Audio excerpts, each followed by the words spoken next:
কলা আর আম এসেছে আমার বাপের বাড়ি থেকে।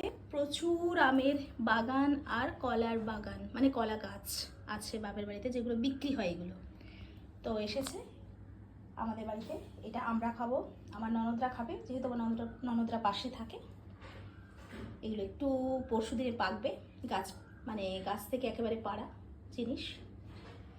এই কলা দিয়ে আমাদের সত্যনারায়ণ পুজো হয় বাড়িতে, প্রচুর লোকে নিয়ে যায়, মানে কলা আর কি সত্যনারায়ণ পুজোর জন্য নিয়ে যায়, বিক্রি হয় কলা, বিক্রি হয় আম। আর এই দেখিয়ে দিলাম, এটা তো অল্প সামান্য এসেছে, কারণ এর থেকে বেশি আমরা খেতে পারবো না, আরও দিতে চাইছিল, কী করবো এত। আর এগুলো প্রচুর রকমের গাছ আছে আমার বাপের বাড়িতে, আমের গাছ আর কি, মানে অনেক ভ্যারাইটির আম পাওয়া যায়, কলাও তাই, অনেক রকমের কলা। টাটা টাটা, যাই। কেমন লাগলো?